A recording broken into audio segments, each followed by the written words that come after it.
Você pode aplaudir ao Senhor essa noite? Aleluia.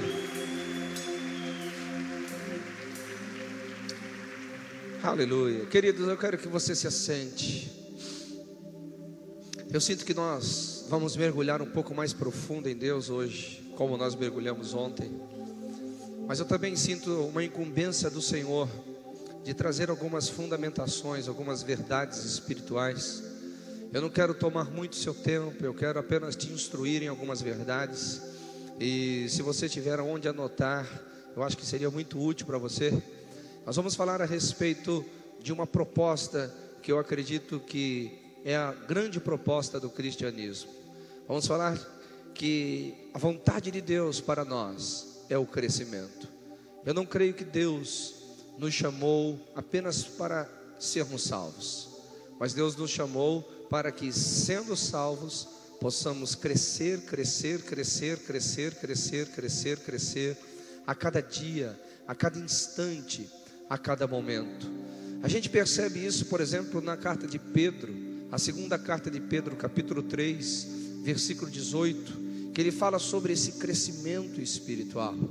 Se você pegar também a mesma carta de Paulo, lá em 2 Coríntios, capítulo 3, versículo 18, ele também diz que nós devemos crescer. Se você pega Provérbios, capítulo 4, versículo 18, ele fala que o justo é como a luz da aurora. Ele vai brilhando, brilhando, brilhando, brilhando, até ser dia perfeito. Então você percebe, queridos, que a mente de Deus em relação a nós é que nós possamos crescer. O contrário é sempre motivo de exortação. O autor ao Hebreus, ele dá uma sentença dura dizendo que aqueles a quem a carta estava sendo dirigida eram pessoas que haviam se tornado negligentes, pois eles já podiam ter sido mestres, se tornado mestres pelo tempo decorrido, mas eles ainda precisavam de leitinhos, porque não foram exercitados, não tiveram as suas faculdades exercitadas para discernir o bem e o mal. O próprio apóstolo Paulo, quando falou em uma das suas cartas, disse: eu não posso vos falar como a espirituais, mas sim como a carnais, como a meninos. Eu não posso dar alimento sólido para vocês, senão apenas leite espiritual. Queridos, eu creio que nós que ansiamos pela obra do Espírito, pelo avivamento do Espírito, nós também precisamos procurar crescer para estarmos à altura daquilo que Deus tem proposto para a nossa geração. Deus, Ele quer que a gente, à medida que o conheçamos, que isso produza em nós um crescimento, que à medida que nós o experimentamos, que isso produza em nós um crescimento. E o contrário a isso, nós sempre teremos sentença, nós sempre teremos uma exortação, como de quem foi e quem está sendo negligente. Então eu quero que você entenda de que tudo que Deus faz, em cada reunião, em cada culto, em cada momento de oração, em cada leitura da palavra, em cada visitação do Espírito, Ele tem em mente que você cresça. Ele tem em mente que você seja hoje melhor do que você foi ontem, que você seja amanhã melhor do que você foi hoje. E nossa cooperação, nossa interação com esse propósito de Deus vai fazer com que a gente avance e a obra de Deus se torne mais sólida, a obra de Deus se torne mais robusta, a obra de Deus se torne mais expressiva por intermédio da sua e da minha vida. Será que Deus pode contar conosco aqui? Aleluia, aleluia. E eu entendo, queridos, de que infelizmente nós, como cristãos, nós às vezes não crescemos e temos apenas práticas religiosas que são externas, que são simplesmente práticas aprendidas como doutrinas de homens.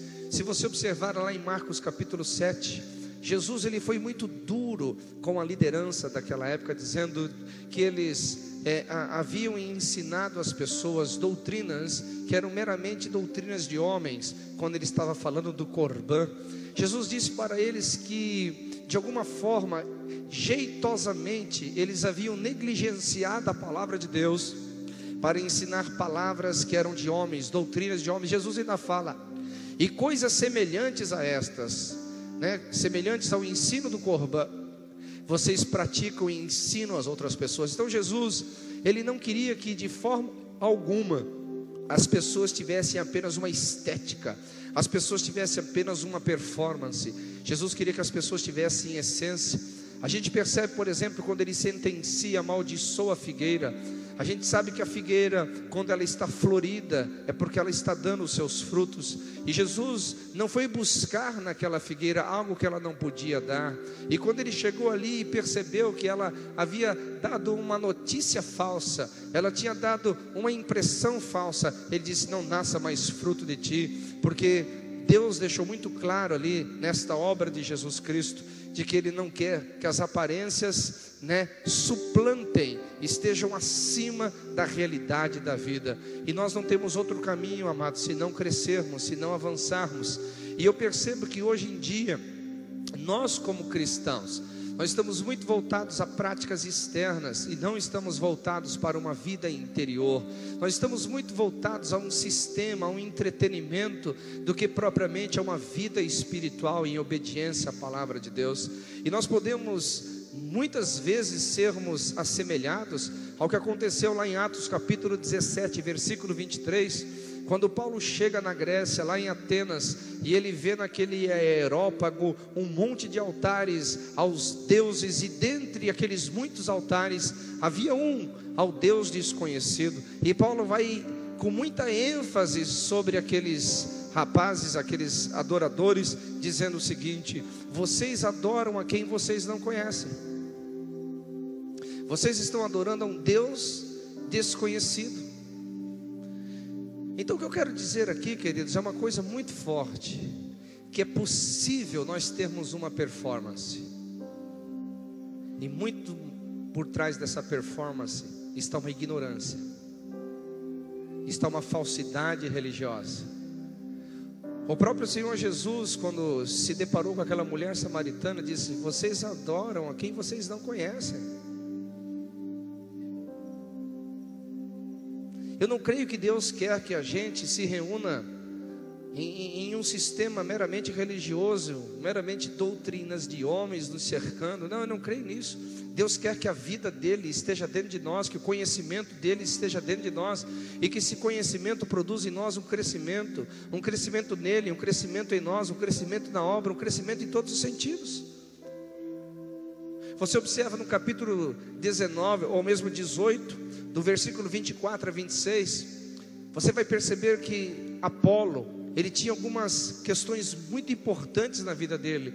Ele era conhecedor das escrituras, ele era eloquente, ele era preparado para pregar, mas a Bíblia fala que ele era limitado na sua revelação. Ele conhecia apenas o batismo de João, ele não conhecia com maior precisão o caminho. Aquele e Priscila pegaram ele e o discipularam com muito amor, com muito carinho, e a Bíblia fala que aquele casal o ensinou com mais precisão a respeito do caminho do Senhor.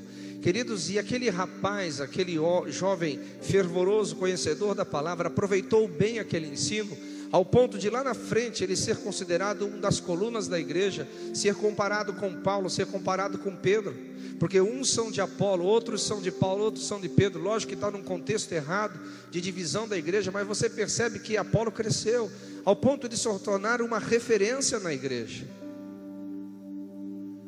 Mas você percebe que ele estava extremamente limitado na sua revelação. Se você pega Atos capítulo 19, Paulo, quando chega ali em Éfeso, ele encontra 12 discípulos, e ele faz algumas perguntas para aqueles discípulos, e dentre elas ele diz: vocês conhecem o Espírito Santo? E eles dizem: mas nem sequer nós ouvimos falar na existência do Espírito Santo. Atos capítulo 19, de 1 a 7, fala sobre isso. E eu fico me perguntando: meu Deus do céu, como que pode tantos textos na Bíblia mostrar um povo religioso sem entendimento? Ora a mulher samaritana, ora os judeus que eram doutores da lei, mas não conheciam com revelação. Ora você vê lá Jesus com Nicodemos dizendo: você é doutor da lei e não entende as coisas. Se eu estou te falando de coisas naturais e você está com a mente confusa, imagina se eu falar para você das coisas espirituais, Nicodemos. Aí você vem para Atos, você percebe gente adorando Deus sem conhecê-lo. Meu Deus do céu, eu fico me perguntando: será que esta realidade não é uma realidade no século 21? Será que nós não temos tantas pessoas enchendo os nossos auditórios, fazendo parte de um sistema meramente religioso, fazendo parte de um sistema meramente cultural, gospel, mas sem vida de Deus? Eu vou te falar uma coisa que o Espírito Santo me falou há algum tempo atrás. O Espírito Santo falou que nós vivemos uma geração de igrejas cheias de gente vazia.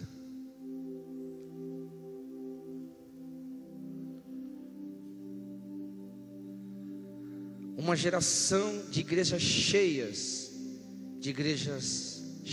lotadas, numericamente cheias. Mas quando você começa a observar, será que não são pessoas igual Nicodemos, que quando você vai falar das coisas espirituais, ela não consegue ter uma mente aguçada para isso? Será que não é igual a mulher samaritana que adorava sem conhecer? Será que não são que nem os atenienses que adoravam sem conhecer? Será que não são como Apolo, que pregava sobre, mas mesmo assim não conhecia?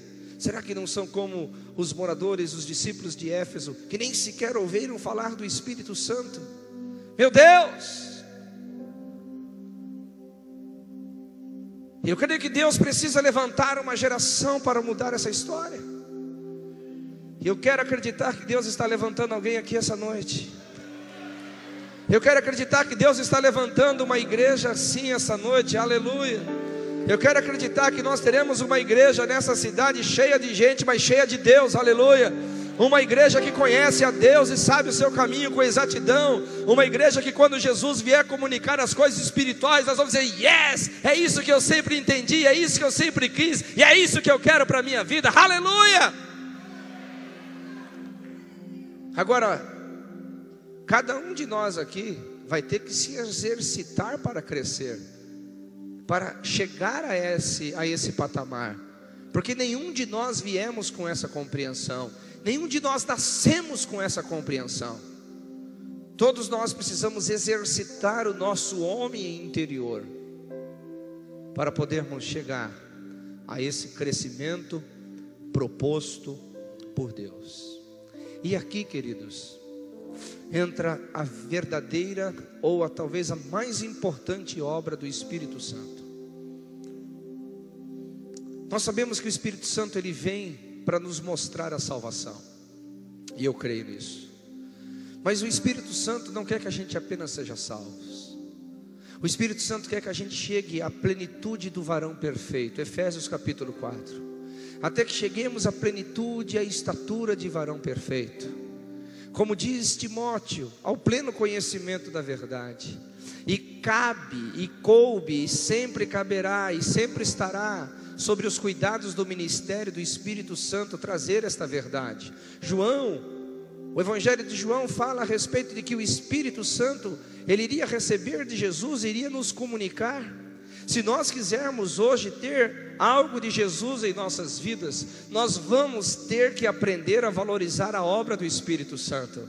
Nós vamos ter que aprender a valorizar a manifestação do Espírito Santo. Nós vamos ter que aprender a valorizar a voz do Espírito Santo. Nós vamos ter que valorizar a forma do Espírito Santo agir. Nós vamos ter que aprender a valorizar a forma dele se manifestar. Nós vamos ter que valorizar o seu estilo de ministério. Nós não podemos trocar a obra do Espírito Santo pela religiosidade. Nós não podemos trocar a doutrina do Espírito Santo por doutrinas de homens. Nós não podemos trocar a obra do Espírito Santo por qualquer outra coisa, porque ao Espírito Santo foi dado o ministério de revelar a respeito de Jesus. Você não vai conhecer Jesus sem a obra do Espírito Santo. Você não vai entender Jesus sem a obra do Espírito Santo. Você não vai experimentar Jesus sem a obra do Espírito Santo. Você não vai ter o Espírito de Cristo operando em você sem a obra do Espírito Santo. Nós precisamos aprender a valorizar a obra do Espírito Santo. Aleluia! Aleluia!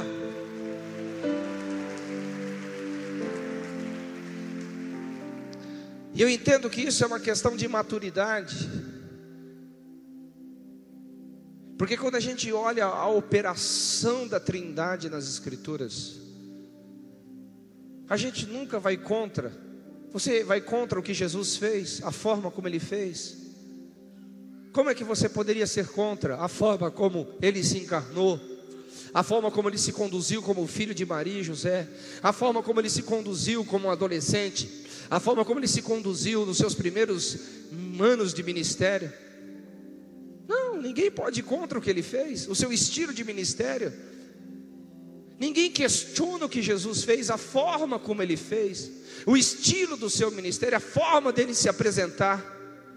Mas eu fico me perguntando, depois que o Pai manifestou o Filho, e depois que o Filho manifestou o Pai, o Espírito, parece que hoje nós temos o governo, nós queremos dar ordem ao estilo do ministério do Espírito Santo.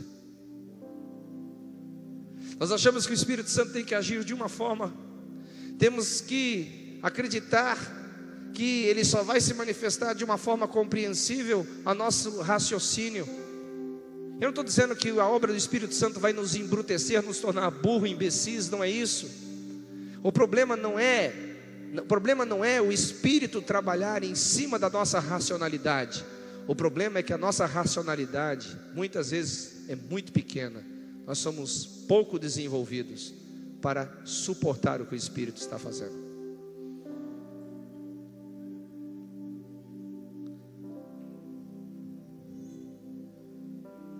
Se você quer mais de Deus, você vai precisar se abrir ao Espírito Santo. E eu quero dizer para você, queridos, que essa valorização da obra do Espírito Santo não é de hoje. Se você pega Joel capítulo 2, versículo 28 e 29, a Bíblia fala que nos últimos dias, o que aconteceria? Haveria um derramar do Espírito Santo sobre toda a carne, sobre homens, sobre mulheres, sobre servos, sobre servas, sobre toda a carne. Aleluia, alguém pode dar um glória a Deus aqui? Eu vou te fazer uma outra pergunta: quantos creem que nós estamos nos últimos dias? Diga amém. Então eu posso crer que nos últimos dias, como diz as Escrituras, os dias seriam maus, é verdade. A Bíblia fala que nos últimos dias haveria a manifestação do espírito do anticristo, é verdade. Que nos últimos dias seriam dias de dores, é verdade. Mas também fala que nos últimos dias haveria uma profusão do Espírito Santo, haveria um derramar sobre o Espírito Santo, aonde todas as classes sociais seriam tocadas, aonde negros, brancos, cultos e incultos, pobres e ricos, jovens e velhos, servos e servas, todos de alguma forma seriam tocados pelo Espírito Santo. O profeta Joel já valorizou a obra do Espírito nos últimos dias. Se você pega Mateus capítulo 3, versículo 11, quando João, o Batista, pela própria boca de Jesus, o maior dos profetas, o que ele valorizou? Valorizou a obra do Espírito Santo. Ele indicou Jesus, mas logo após indicar Jesus, o que ele indicou? E ele vos batizará com o Espírito Santo e com fogo. Aleluia. O profeta maior, pela própria boca de Jesus, disse que a obra não ficaria resumida apenas à obra vicária de Cristo, não apenas ao Cristo que satisfez a justiça de Deus, não apenas o Cristo que pagou um preço por nós, mas um Cristo que rogaria ao Pai e enviaria o Espírito Santo sobre nós. Aleluia.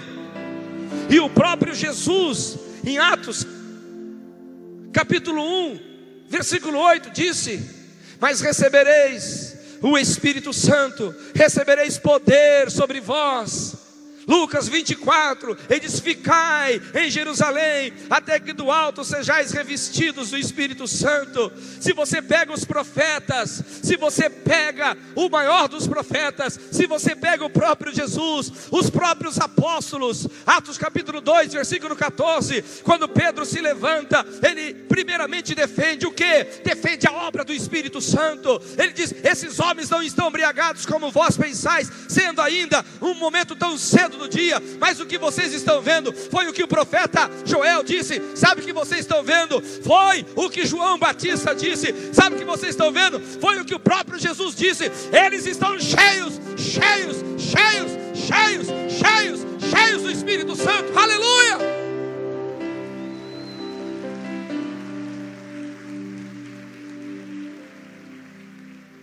Quando a igreja começou a sair do quintal de Jerusalém, começou a sair das garras do judaísmo e desce para Samaria, a primeira preocupação da igreja com os salvos, sabe qual foi?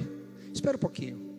Eles estão vendo milagres, eles estão vendo demônios sendo expulsos, eles estão vendo a obra de Deus se manifestar, Mas sabe o que aconteceu? Um cutucando o outro aqui, eu com a minha mente santificada fico imaginando Pedro falando com João, João falando com Pedro, Pedro e João falando com Tiago. Eles disseram, tem uma coisa que não aconteceu lá ainda. O que foi? Eles não receberam o Espírito Santo. Olha a preocupação apostólica. Olha a preocupação apostólica. Olha a preocupação apostólica.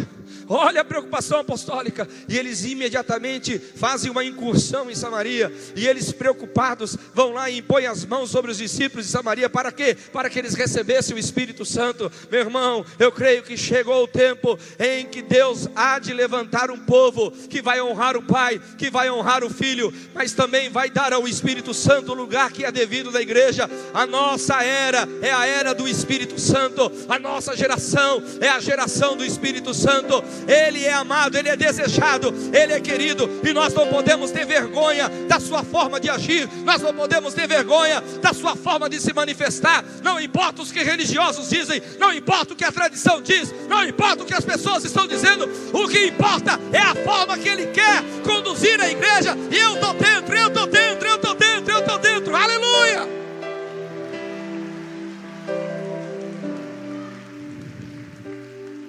O apóstolo Paulo, quando chega em Éfeso, qual foi a grande preocupação deles? Qual foi a grande preocupação do apóstolo Paulo?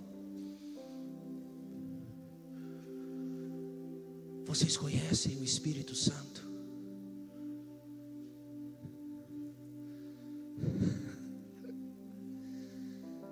Você pode entender como desde sempre, os homens que entenderam Deus valorizaram a obra do Espírito Santo. E uma das coisas marcantes que nós temos, uma das coisas extraordinárias que nós temos na Bíblia foi quando Davi pecou. Por isso que Davi era um homem de fato considerado segundo o coração de Deus, porque as suas atitudes mostravam paixão por Deus.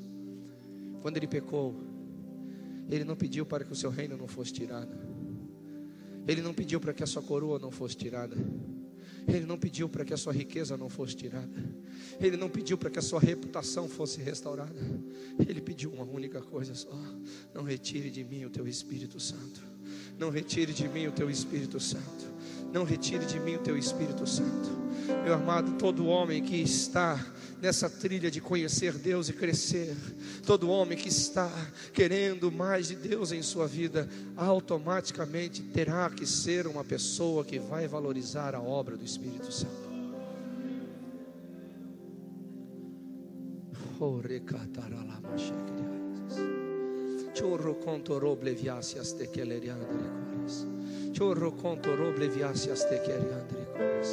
Eu não me preocupo com a questão externa, como o Espírito Santo vem, como ele se manifesta. Eu não me preocupo se as pessoas caem, se elas pulam, se elas choram, se elas gritam, se elas riem, se elas correm.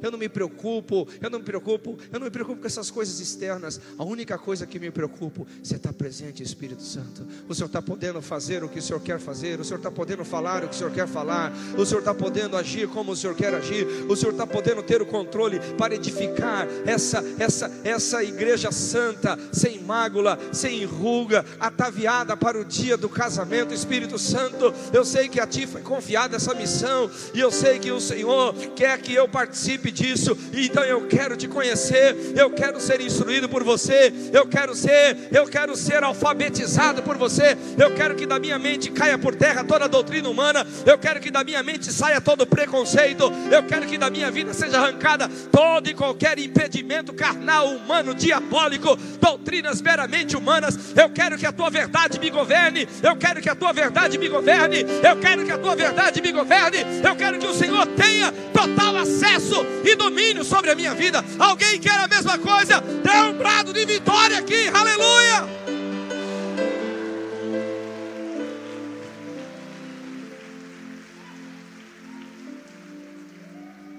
Aleluia, aleluia. Nós temos que aprender a valorizar a obra do Espírito Santo. Querido, se Joel valorizou, quem é você? Se o maior dos profetas, João o Batista, valorizou, quem é você?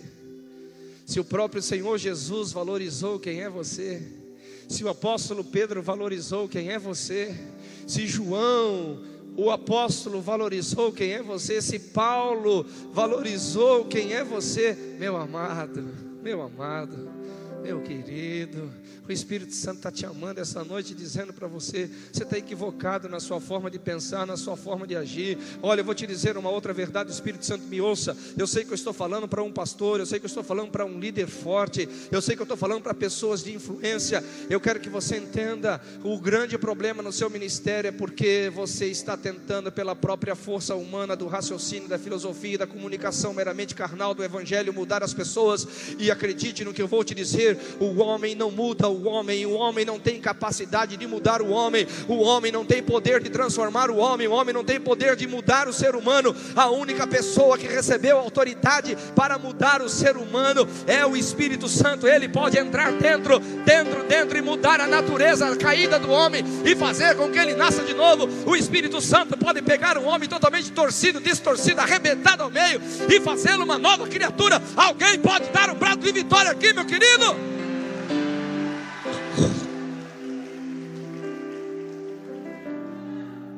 Então, se nós quisermos discípulos, de fato discípulos, temos que ensinar a palavra, temos que ensinar as verdades, mas verdades vivificadas pelo Espírito. A letra mata. Verdades que o Espírito possa agir. Aleluia. Deixa eu falar algumas verdades sobre o Espírito Santo aqui. Vamos pegar aqui os mesmos textos que eu falei. Esses 6 textos aqui, nós vamos nos basear nele. Eu acho que é suficiente para a gente criar aqui uma base espiritual, mas que a nossa mente possa estar sendo trabalhada também. A primeira coisa que a gente tem que entender, queridos, é que a obra do Espírito Santo, que tem que ser valorizada, porque é Ele quem recebeu esta missão de revelar Cristo ao coração, ao espírito dos homens. Não é uma obra restrita a um grupo denominacional, como nós às vezes ficamos dizendo, aos pentecostais, aos renovados, aos carismáticos. Isso é religião, querido. Isso é bobagem. Isso é bobagem. Se você pega lá em Joel capítulo 2, versículo 28, a Bíblia fala que sobre todos, sobre servos e servas, sobre toda a carne, não há distinção. A obra do Espírito Santo não é uma obra denominacional, a obra do Espírito Santo não é uma obra separatista, a obra do Espírito Santo é uma obra para todos. Não existe ninguém na face da terra que pode estar fora do alcance do Espírito Santo. Se você pega Atos capítulo 2, versículo 3, a Bíblia fala que ouviu-se um som como de um vento veemente e impetuoso que encheu a casa, e somente alguns foram cheios, os mais privilegiados, os mais educadinhos, os mais bem comportados. A Bíblia fala que não, todos foram cheios do Espírito Santo. Todos foram cheios do Espírito Santo. Você não está entendendo o que eu estou falando? Atos capítulo 4, versículo 31, quando todos estavam orando, intercedendo, buscando o favor de Deus pela igreja e pelos apóstolos, o que a Bíblia fala? Que veio o Espírito Santo sobre todos. Se você vê Atos capítulo 8, versículo 14 em diante, quando os apóstolos descem em Samaria, não foi só sobre alguns privilegiados, não foi sobre alguns que eram mais limpinhos, mais bonitinhos, mas a Bíblia fala que o Espírito Santo veio sobre todos, que eles impuseram as mãos. Aleluia. Alguém pode dar um brado de vitória aqui? Atos capítulo 10, versículo 44, após Pedro vencer a sua cultura judaica e entender que o Espírito Santo estava levando ele aos gentios para pregar o evangelho da salvação, e ele entrou então na casa do centurião Cornélio. Enquanto ele pregava, falava a respeito de Jesus, o Espírito Santo veio sobre alguns privilegiados, sobre alguns mais cultos, sobre alguns que haviam feito um sacrifício melhor. Não, a Bíblia fala que todos foram cheios do Espírito Santo. Alguém pode dar um brado de vitória aqui, meu irmão. Paulo, quando estava ali em Atos capítulo 19, viu aqueles 12, ele fala que todos foram cheios do Espírito Santo. Então pare com essa síndrome do patinho feio, dizendo que o Espírito Santo não pode, ele toca um, mas não toca outro, toca esse, mas não toca aquele, faz desse, mas não faz daquele. Isso não é culpa do Espírito Santo. O Espírito Santo não faz acepção de pessoas. Desde a eternidade Deus quis, desde a eternidade Deus continua querendo, e para todos sempre Deus continuará desejando que todos, homens, mulheres, crianças, jovens, servos, servas, negros, brancos, cultos, incultos, todos, inclusive vocês que estão aqui, sejam cheios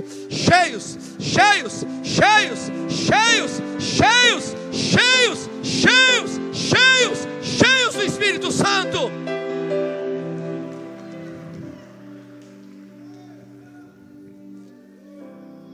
O problema não está em Deus. Deus não faz acepção de pessoas.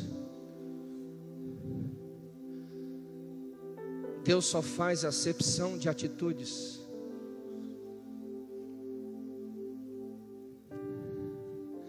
Você vê às vezes numa reunião, onde o derramar está forte, o da frente é tocado, o da direita é tocado, o da esquerda é tocado, o de trás é tocado, mas o do meio parece que passou invisível. Será que Deus faz acepção de pessoas? Não. A questão é que Deus faz acepção de atitudes. Deus não vai invadir as pessoas.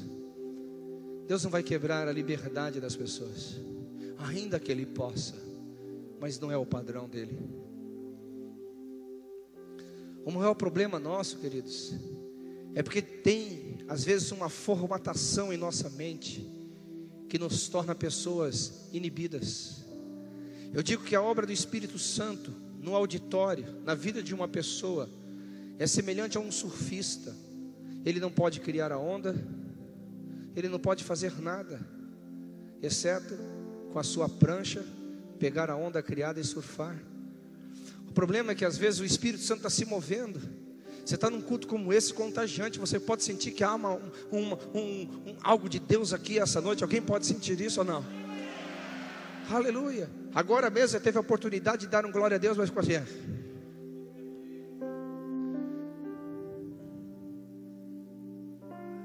Deus falou para Lázaro: sai para fora. O camarada estava com tanta vontade de sair daquele túmulo que saiu até enfaixado. Não deu nem tempo de desenfaixar lá dentro.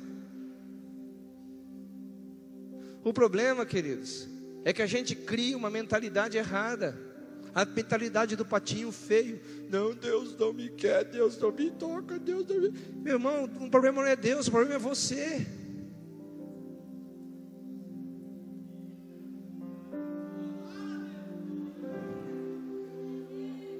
Você tem que quebrar os seus paradigmas. Você tem que quebrar as suas fórmulas erradas. Você tem que ser igual a Apolo. Você tem que sentar no colo de quem já conheceu melhor o Espírito Santo e ser discipulado e falar: é assim que funciona, aleluia. Dessa forma, Apolo não teve nenhum problema de sentar com um casal de velhinhos já experientes na vida. E a Bíblia fala com mais precisão. Os discípulos lá de Éfeso não tiveram nenhum problema de sentar com Paulo e ele com mais precisão em ensinar a respeito da obra do Espírito Santo. O problema, querido, é que Deus está te ensinando. Deus manda um profeta e manda outro profeta, e manda um mestre e manda outro mestre. Deus manda um culto e outro culto, um mover e outro mover, e você continua preso na sua racionalidade, e você continua preso na sua doutrina de homens. Meu irmão, é noite de você dizer: eu jogo fora isso da minha vida, eu abandono essa porcaria da minha vida, eu vou romper com os grilhões, eu vou fluir no Espírito Santo, aleluia.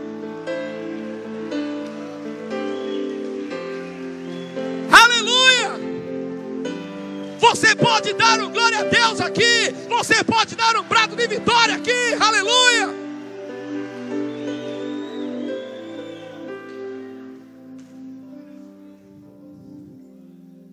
Oh,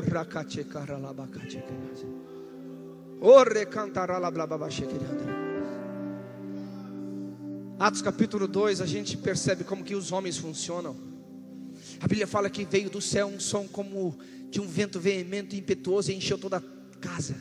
Olha que coisa interessante. E foi repartido como línguas de fogo sobre cada um, e eles passaram a falar. Quem é que passou a falar? Eles. Interação. O que eles não podiam fazer, Deus fez. Foi mover o Espírito para a terra. Como o surfista não pode criar a onda, eles não podiam falsificar a obra do Espírito. Mas quando o Espírito veio sobre eles, eles passaram. Você está entendendo o que eu estou te falando? Eles passaram. Lembra que eu disse, eu um pouco me importo se você pula, se você grita, se você chora, se você cai, se você voa, se você corre, se você cai em pranto, se você fica como morto no chão. Mas o que me incomoda é que o Espírito Santo está chacoalhando você, está fazendo algo na sua vida e está dizendo: por favor, interaja comigo, saia da sua zona de conforto, jogue fora isso que está te atrapalhando, e você fica indiferente. O Espírito quer uma reação, o Espírito Santo quer que você passe e flua nele. Aleluia! É isso que Ele quer. Somente isso.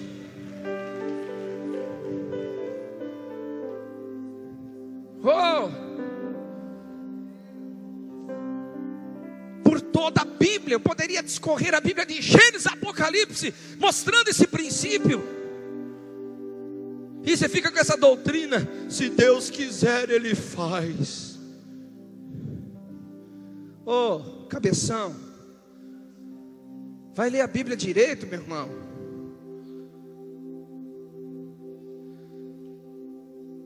A Bíblia é um livro de interação. Deus fala e os homens respondem. Avivamento. Vocês querem uma definição de avivamento? Não vou dar. Vou dar. Vocês querem uma definição de avivamento? Avivamento não é uma ação celestial só. Avivamento é uma ação celestial e uma resposta humana. Não adianta os céus se moverem e a gente não responder. Não adianta os céus se moverem e a gente deixar a coisa passar despercebida. Não adianta Deus falar e os nossos ouvidos estiverem surdos. Não adianta Deus se mover e a gente ficar parado.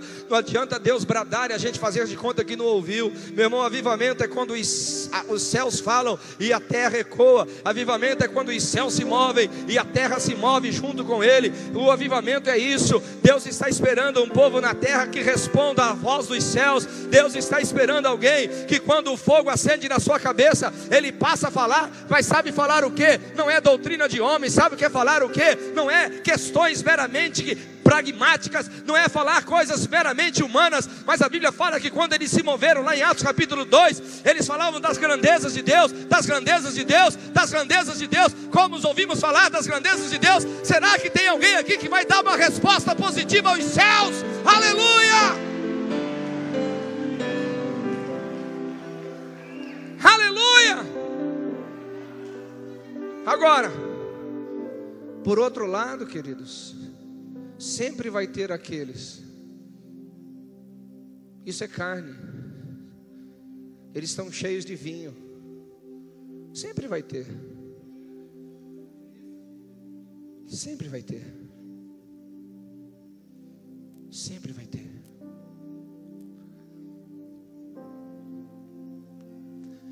Queridos, e aí eu começo a parar para pensar sobre isso. Eu vejo pessoas, eu não quero ser agressivo, eu vou me conter aqui.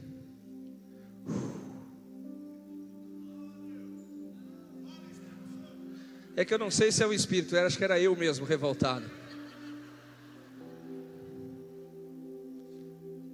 Eu vejo pessoas com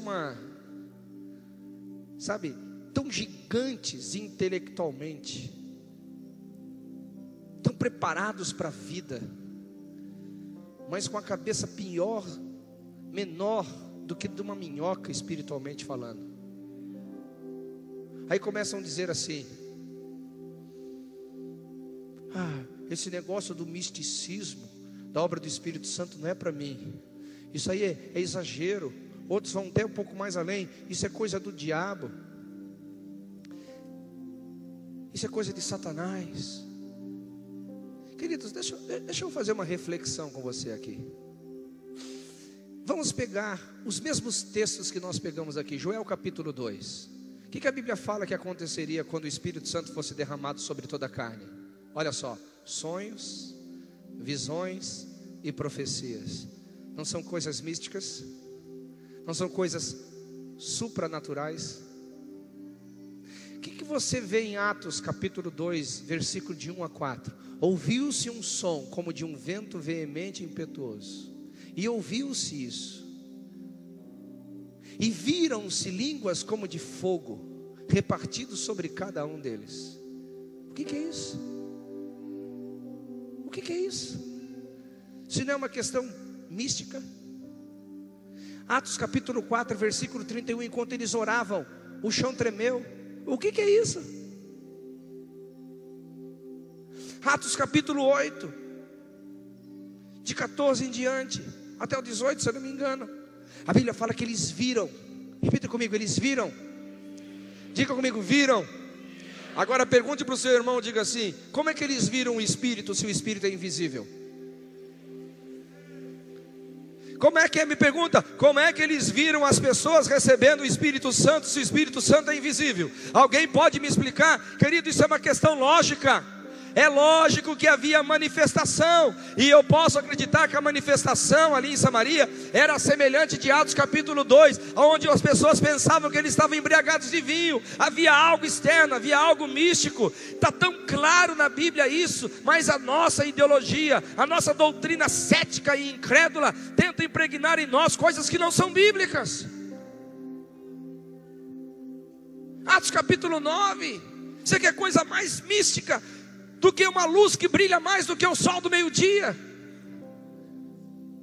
E uma voz que uns ouvem, mas só um entende. Meu Deus! E depois o mesmo que aconteceu ali, sei lá, alguns quilômetros à distância, acontece com um camarada também chamado Ananias, e ele tem o mesmo discernimento dos fatos ocorridos aqui. E quando ele chega lá, ele diz: Paulo, ele não estava com Paulo, ele não viajou com Paulo, ele não viu Paulo, ele nem sequer conhecia Paulo de perto, apenas havia rumores a respeito do que Paulo fazia. E ele chega lá e diz: o Jesus que apareceu para você, ele apareceu para mim e me mandou dizer para você. Queridos, o que é isso? E quando ele ora por Paulo, escamas caem dos seus olhos. O que é isso?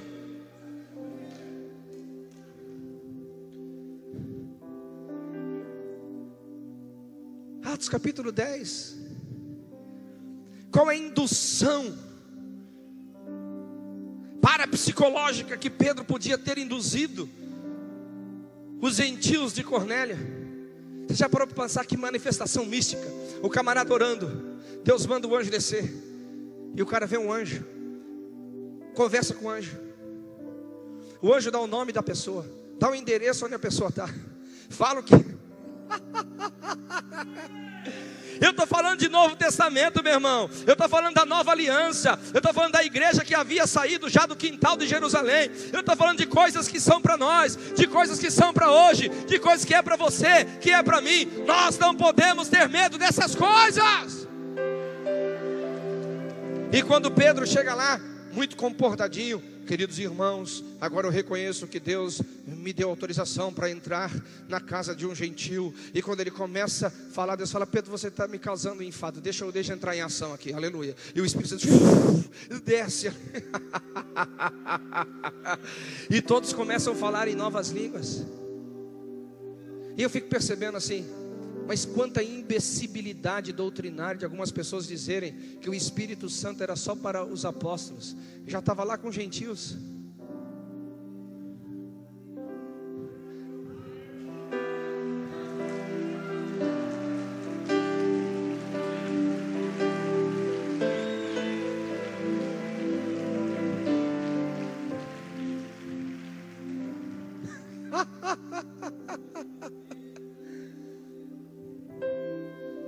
Tem alguém comigo aqui essa noite? As pessoas dizem: não, não, você está louco. Você é fanático. Deixa eu falar uma coisa, querido. Eu não sei porque que as pessoas que são contra a obra do Espírito Santo se acham normal. Eu não sei porque alguns de vocês também se acham muito normais. Deixa eu falar uma coisa aqui. Quantos de vocês creem que o grande peixe engoliu um homem e vomitou ele ali perto de Nínive? Diga amém. Você é normal ainda?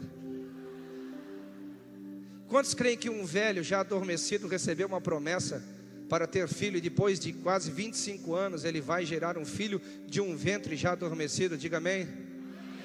Você se acha normal ainda? Quantos acham que as roupas do corpo das pessoas cresciam junto com o corpo, o sapato crescia junto com o tamanho do pé, a água saía da rocha, o pão vinha do céu, o mar se secou? Alguém diga amém. Você é normal ainda, você se acha normal ainda? Quantos acham aqui que a Virgem concebeu Jesus, o nosso Salvador? Diga amém. E você se acha normal ainda?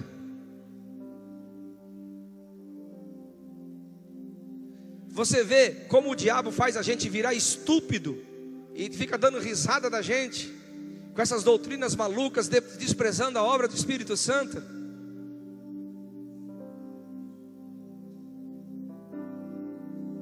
Quem aqui é salvo? Diga amém. Quem foi salvo porque um anjo apareceu para você? Diga amém. Quem foi salvo porque alguém pregou o evangelho para você? Diga amém. Quem foi salvo porque o evangelho foi pregado para você? Diga amém. Sabe o que a Bíblia diz? Que Deus aprove nos salvar pela loucura da pregação. Ah, meu irmão, você perdeu de dar um glória a Deus. Você perdeu de dizer: Espírito Santo, eu abro mão de mim mesmo, eu abro mão dos meus preconceitos, eu abro mão das doutrinas que são de homens, e eu me abro à obra do Senhor. Eu me abro para aquele que recebeu de Jesus, e Ele pode me entregar tudo a respeito de Jesus, e eu quero tudo de Jesus, eu quero tudo de Jesus, eu quero tudo de Jesus, eu quero tudo de Jesus. Se você pode e quer, levanta da sua cadeira e dê um brado de vitória.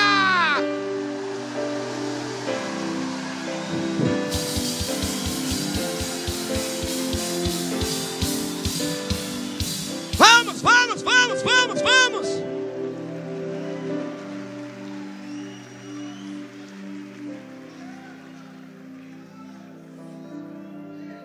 Aleluia.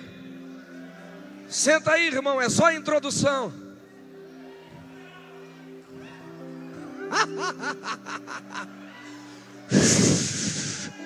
Ei, capeta, você vai sair daqui hoje em nome de Jesus.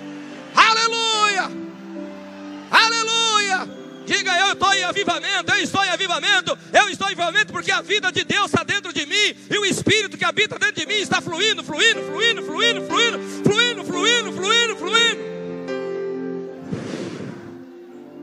Aleluia.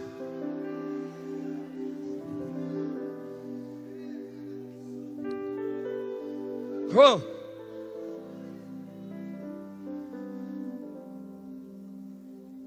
Sabe, queridos, eu vou dizer agora com uma voz profética. Sabe por que muitas pessoas têm medo da obra do Espírito? Porque aonde o Espírito se manifesta, o governo humano é quebrado.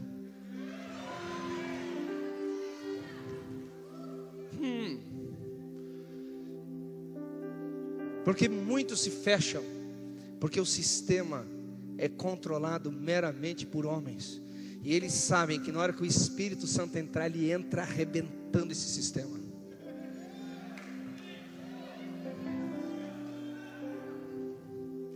E eu te provo biblicamente. Se você lá olhar em Joel capítulo 2, versículo 28 e 29, você vê que a obra que é profetizada para os últimos dias era uma obra independente do sistema religioso, sobre servos e servas, filhos, anciãos, jovens, sobre toda a carne. sobre toda a carne, sobre toda a carne, sobre toda a carne, sobre toda a carne, sobre toda a carne. A exclusividade que Israel achava que tinha na obra do Espírito Santo foi quebrada. Aleluia. Acho que você não entendeu, meu irmão. Aleluia. Aquilo que Israel estava tentando reter para ele, a exclusividade da salvação, a exclusividade da aliança, a exclusividade do conhecimento de Deus, a exclusividade, quando o Espírito Santo veio, sabe o que ele fez? Ele entrou lá na religião e rasgou o véu de alto a baixo e disse: espera um pouquinho, há algo novo acontecendo aqui. O poder do homem, o controle do homem, o governo do homem vai sair, vai sair, vai sair, vai sair, vai sair, vai sair, vai sair. Aleluia! Glória a Deus. Atos capítulo 2, de 1 a 4. Enquanto todo o sistema religioso estava se preocupando como abafar o crime do século, o Espírito Santo estava ali entrando.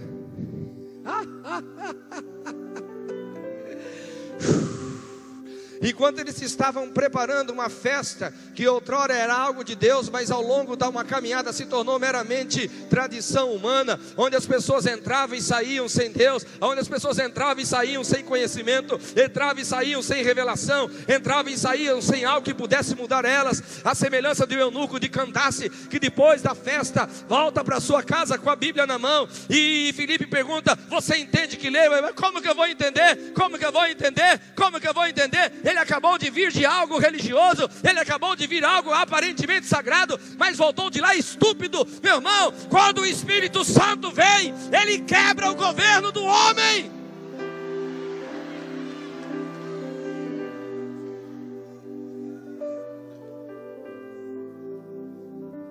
Aleluia! O Espírito Santo vem ali e ele quebra esse sistema. E o que você vê lá? Em Atos capítulo 2, de 1 a 4. Não é uma denominação sendo engrandecida, não é uma visão sendo engrandecida, não é um ministério sendo engrandecido, não é um homem sendo engrandecido, mas eles, cheios do Espírito Santo, diziam a respeito das grandezas. Das grandezas. O que o povo ouvia não era religião, o que o povo ouvia não era doutrina de homens, o que o povo ouvia não era algo que não podiam transformar eles. Eles estavam ali dizendo: como os ouvimos falar das grandezas de Deus em nossas próprias línguas, como os ouvimos falar das grandezas de Deus na própria língua. Sempre quando o Espírito Santo vem, ele tira as medalhas dos homens, ele tira o controle das mãos do homem, e ele devolve a adoração, ele devolve o controle a quem pertence: a Jesus Cristo, o cabeça da igreja, a Jesus Cristo, o Cordeiro Imaculado, a Jesus Cristo, aquele que esteve morto, mas está vivo, a Jesus Cristo, o Senhor, o noivo da igreja. Alguém pode glorificar Jesus aqui?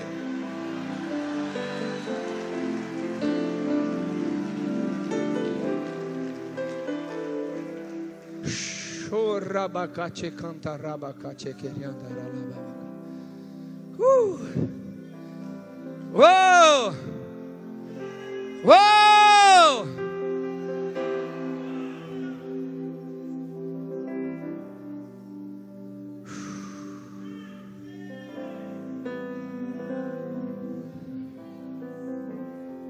Atos capítulo 4.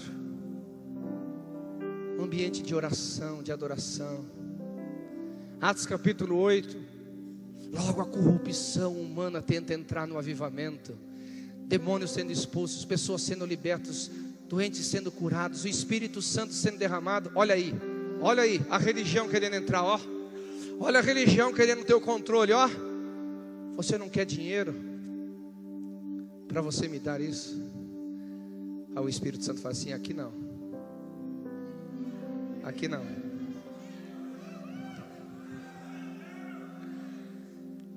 O espírito profético apostólico se levanta na pessoa de Pedro e diz: não pense que você pode adquirir o dom de Deus.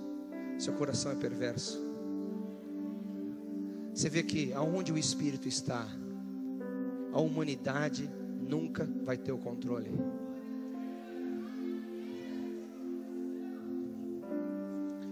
Oh, recanta na brava chegue. Atos capítulo 10, lá na casa de Cornélio, versículo 46. O que aconteceu lá depois da obra do Espírito Santo? O que aconteceu lá? Repita comigo: todos. Não ouvi, diga: todos magnificavam a Deus.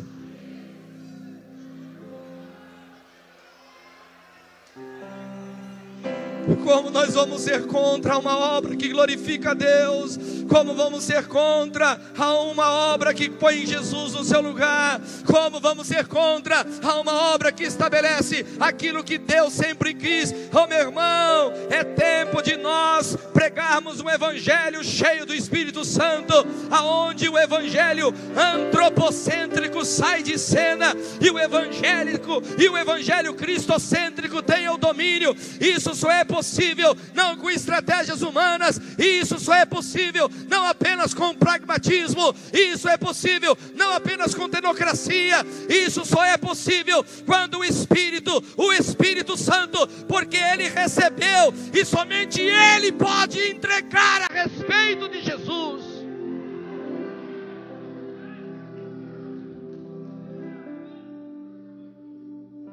Show! Eu quero concluir dizendo, e aqui eu dou uma advertência para vocês: da mesma forma que o Espírito Santo vem a um povo que quer isso que eu preguei até agora, ele também para de agir na hora que este povo pensa que tem o controle, na hora que esse povo pensa que agora pode caminhar sozinho. É por isso que você vê grandes movimentos que hoje se tornaram monumentos, grandes manifestações que hoje são apenas histórias contadas e narradas em livros, porque nunca, absolutamente nunca, o Espírito Santo permitirá que o homem ocupe um lugar que não é dele, que só pertence a Jesus Cristo.